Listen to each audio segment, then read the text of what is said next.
I discovered my husband of 8 years had 3 other wives. But that wasn't the worst of it. I don't know what made me look. I never used to check his things, I trusted him. But something inside me told me to sit down and just see. That's when I saw the email. Missing you already after this weekend. The kids keep asking when Daddy's coming home. I froze. Kids? Daddy? I just stared at the words, not sure if I was reading them right. My heart started racing, my hands were shaking, and I could barely breathe. I looked down at my wedding ring. I'd worn it for 8 years, thinking I knew the man who gave it to me. But in that moment, I realized I didn't know him at all.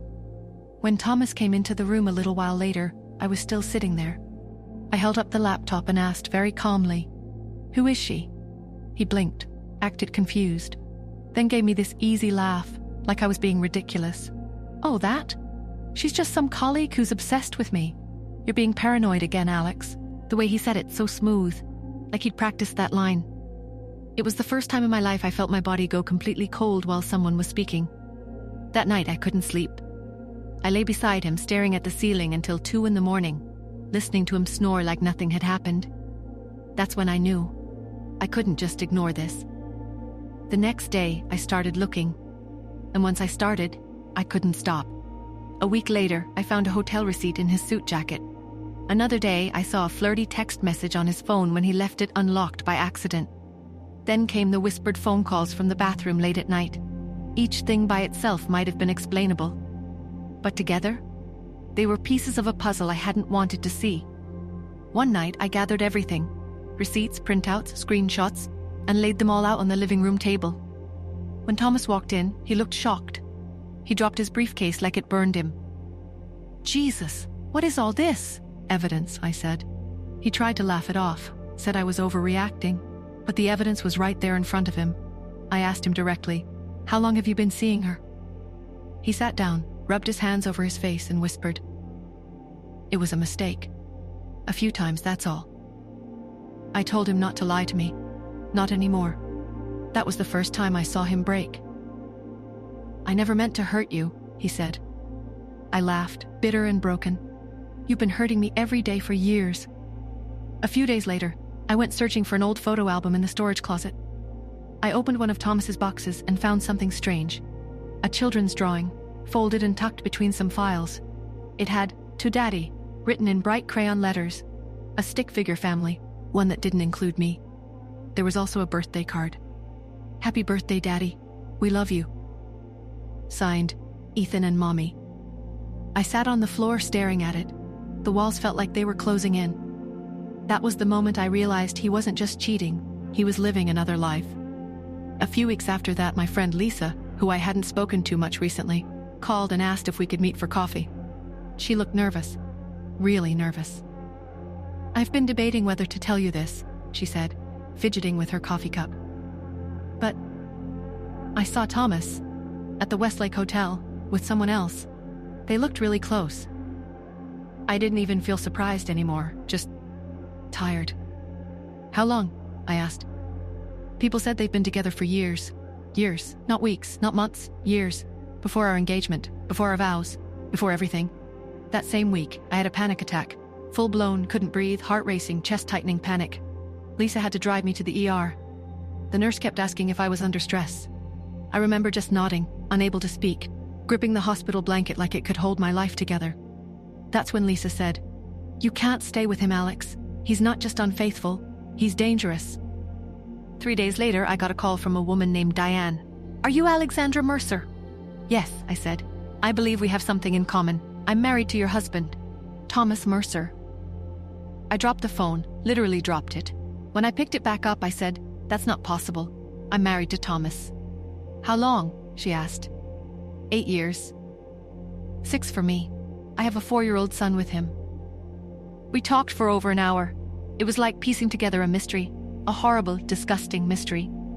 "He travels a lot," she said. "Business trips. Always has an excuse."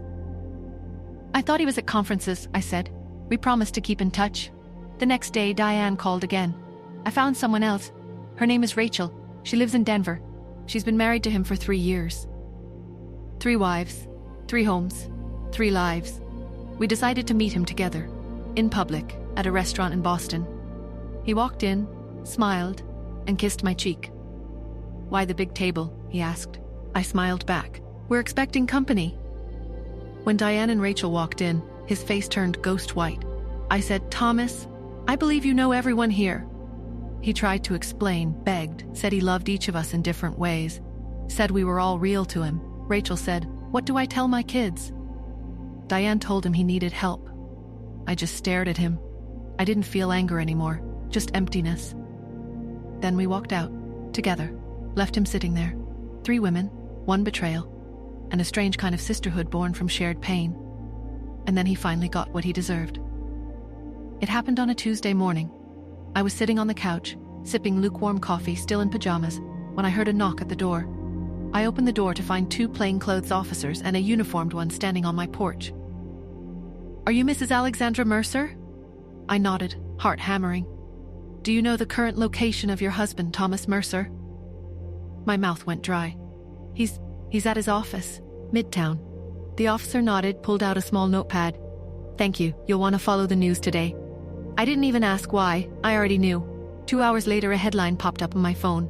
"Boston tech consultant arrested for fraud, identity theft, maintained multiple secret families." There he was, Thomas, on the screen, in handcuffs, head lowered, surrounded by flashing cameras and microphones being shoved in his face. He didn't look polished or charming. He looked cornered, exposed, exactly the way he made me feel for years. The trial came 6 months later. Rachel, Diane, and I sat together in the courtroom, side by side on the wooden bench. We hadn't spoken much that morning. We didn't need to. There was a quiet bond between us now. Strange, but unshakable. Rachel held her daughter's toy bunny in her lap, squeezing it every few minutes like a stress ball. Diane was composed, her jaw tight. I stared straight ahead, hands folded, back straight. When Thomas walked in through the side door in an orange jumpsuit, my breath caught in my throat. His eyes swept across the room and stopped when they found us. He faltered, just for a second. But I saw it.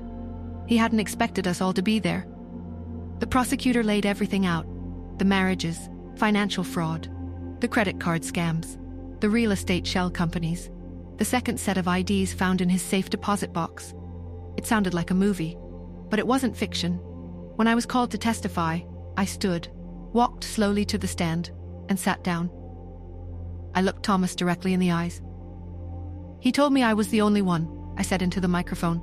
"He built a life with me, but I was just a piece of a puzzle I didn't know existed, and he let me live in that lie for 8 years." The room was silent.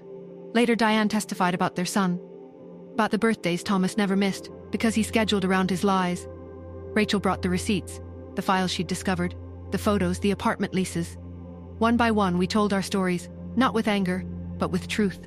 When the verdict was read, guilty on all counts, Thomas didn't cry. He didn't speak. He just stood there.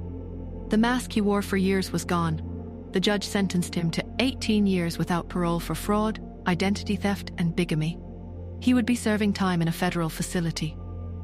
As he was led away, I felt, not relief exactly, but closure. He turned to look at us one last time as the courtroom doors swung closed behind him. We didn't look back. We stood on the courthouse steps. The sky was gray, but it didn't rain. Rachel finally spoke. "I thought I'd feel better." "You will," Diane said. "Eventually." I nodded. This doesn't erase what he did, but at least it ends the pretending. For the first time since this all began, I felt like my feet were touching solid ground again. And I wasn't alone. A year later, we found a fourth, Melissa. She had twins. She'd been with him for 8 years, too. She cried when we met her. Said she thought she was going crazy. He said I was imagining things. We hugged her, held her hands, told her, "You're not crazy, you're not alone." He kept files on us, actual files, notes, schedules, birthdays, lies carefully tracked. It made me sick. But it also made me feel something else. Done. Eventually, Thomas got arrested for fraud. Financial stuff across multiple states. Credit cards, fake names, forged signatures. He'd created fake lives like it was a game. I got a letter from prison. "I miss you. What we had was real." I tore it up and threw it in the trash. He still tried to manipulate us, even from a jail cell. 2 years after everything, I started dating again. His name is Mark. He's kind, thoughtful, normal. He knew my story before our first date. "Doesn't it bother you?" I asked. "All the baggage?" "What bothers me," he said, "is how close he came to getting away with it. You deserve better." 3 years after Discovery Day, I sat with my therapist for our final session. "Do you trust now?" she asked. "I trust differently," I said. "Not blindly, but yes, I trust." That night I stood on my balcony, watching the sun go down. Rachel called. "Do you ever think about him?" she asked. "Less and less," I said. "He takes up far less space now." And it was true. Sometimes the worst things in life create the space we need to grow into something stronger, something honest, something real.